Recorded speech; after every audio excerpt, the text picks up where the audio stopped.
वतन अजीज में अमन का ख्वाहा हर शहरी ही है, क्योंकि मुल्क व कौम की तरक्की अमन के साथ जुड़ी हुई है। जबकि सियासी हलकों में अमन की कोशिशों से मुताल्लिक मुख्तलिफ आरा पाई जाती हैं। इस हवाले से अमन जरगा से अल्लामा राजा नासिर अब्बास ने धुआंधार खिताब करते हुए अहम मसाइल की तरफ इशारा किया है। कहा, पाकिस्तान की अवाम ने 2024 में अपने वोट के जरिए हुकूमती नाकामी का बदला लिया। ये एक नया बाब था, एक ऐसी बदले की फजा जो हुकूमती नाकामियों की गवाही दे रही थी। लगता था कि ये अंधे लोगों का फैसला है, ये बहरे लोगों का फैसला जिन्होंने हुकूमत कराई है। हमाकत की थी, उन्होंने पाकिस्तान के साथ दुश्मनी की थी, अवाम के साथ दुश्मनी की थी। लेकिन अवाम ने 2024 को 8 फरवरी बदला लिया इनसे, इनके सारे मंसूबों को खाक में मिलाया और उस शख्स को वोट दिया जो एब्सोल्युटली नॉट कह रहा था, जिसमें जुर्रत थी वेस्टर्न फोर्सेस को जवाब देने की, जो समझता था कि दुनिया में क्या होने जा रहा है और क्या हो रहा है और हमें क्या करना है। वो अपने रिलेशन चाइना के साथ, रशिया के साथ और मुसलमान ममालिक के साथ बेहतर से बेहतर कर रहा था। उसका एक एतबार था, उसकी इज्जत थी। उसको हटाकर पूरे मुल्क को बहरान का शिकार कर दिया गया। माशी बहरान, सियासी बहरान, सोशल बहरान है और अमन अमान का बहरान है। जब सियासतदान अपनी नाकामियों का बोझ उठाकर गए, अवाम ने मैदान में आकर अपने फैसले सुना दिए। ये पहले लोगों का फैसला है जिन्होंने हुकूमत गिराई थी, हिमाकत की थी और पाकिस्तान के साथ दुश्मनी की थी। अब अवाम ने 2024 में बदला ले लिया, अपने सारे मंसूबों को नाकाम कर दिया। दुनिया के ताकतवर ममालिक की सियासत में इक्तदार की कशमकश और पाकिस्तान के अंदर की सियासत में आई तब्दीलियां पाकिस्तान में तब्दीली का सबब बन रही हैं। जमहूरियत के नाम पर हमने सिर्फ मसाइल सुने और आलमी ताकतें अपने मफादात की खातिर पाकिस्तान की सियासत में मुदाखलत करती रहीं। पाकिस्तान की जोग्राफियाई अहमियत के पेश नज़र आलमी ताकतें हमेशा उसकी सियासत पर असरअंदाज होती रही हैं। ये वो लोग हैं जो जमहूरियत के नाम पर जमहूरियत का कत्ल करते हैं, ह्यूमन राइट्स की बात करते हैं और उसके नाम पर लोगों को कत्ल करते हैं।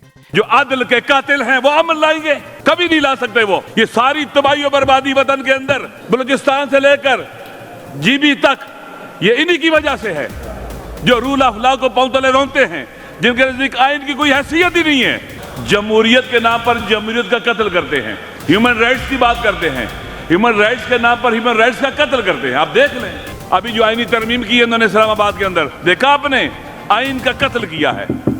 आप देखें, जब से ये लोग आए अवाम के हक के लिए कोई काम नहीं कर रहे। ये झूठ बोलते हैं कि हम अमन लाना चाहते हैं, हम माशी हालात को बेहतर करना चाहते हैं। इनका किया दरा सबके सामने है। पाकिस्तान का जोग्राफियाई मकाम आलमी ताकतों के लिए हमेशा एक चैलेंज रहा है। आलमी ताकतें इस मुल्क की सियासत को अपने मफाद में इस्तेमाल करने की कोशिश करती हैं ताकि ईस्ट के कल्ब में ताकत का तवाजुन बदल सके। पाकिस्तान का अहम जोग्राफियाई मकाम आलमी ताकतों के लिए एक अहम चैलेंज है जो इसकी सियासत को अपने मफाद में इस्तेमाल करते हैं। अमन का कयाम पाकिस्तान के दाखिली इस्तेहकाम और अवाम के इत्तेहाद में है। जब तक इंसाफ नहीं होगा, अमन मुमकिन नहीं है। कौन सी जमहूरियत, कौन सा ह्यूमन राइट्स, कौन से खवातीन के राइट्स, सब कुछ तबाह बर्बाद हो रहा है। कौन कर रहा है? वो लोग जो अपने नहीं चाहते मेरे हाथ से पावर दे, पावर पॉलिटिक्स करने वाले लोग। हमारे हुक्मरान जो मौजूदा हुक्मरान हैं, जिनके पास अभी पावर है, हम सोच भी नहीं सकते कि ये मुआशरे में अदल इंसाफ लेके आएंगे।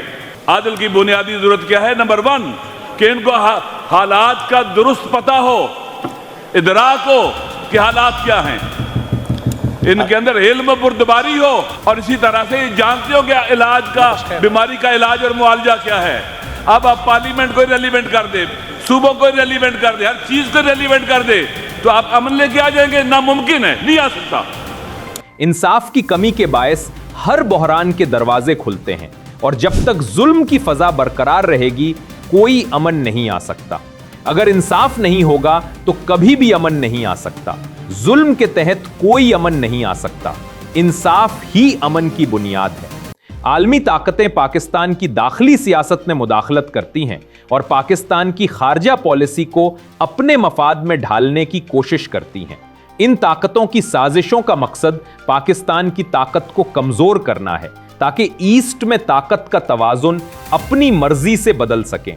ये आलमी ताकतें पाकिस्तान को बिगाड़ना चाहती हैं ताकि ईस्ट के कल्ब में ताकत का तवाजुन बदल सके और वो कभी भी पाकिस्तान की ताकत को कमजोर करने से पीछे नहीं हटेंगी।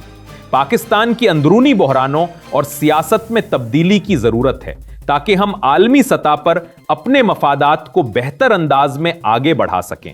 हमें अपने दाखिली मामलात में तब्दीली लाने की जरूरत है ताकि हम आलमी ताकतों के आगे झुकने की बजाय उनका मुकाबला कर सकें। हमें अपने अंदर से यह तब्दीली लाने की जरूरत है ताकि हम इन ताकतों के आगे झुकने की बजाय उनका मुकाबला कर सकें। पाकिस्तान की कामयाबी और सलामती आलमी ताकतों के मफाद के साथ नहीं बल्कि अपने अवाम की ताकत और अदलिया के इंसाफ से जुड़ी है। वक्त का तकाजा है कि पाकिस्तान इस हकीकत को समझे और अपने मुस्तकबिल की समत खुद तय करे। पाकिस्तान की कामयाबी और सलामती आलमी ताकतों के मफाद के साथ नहीं बल्कि अपने अवाम की ताकत और अदलिया के इंसाफ से जुड़ी है। क्या पाकिस्तान इस नई हकीकत को समझेगा? ये वक्त ही बताएगा।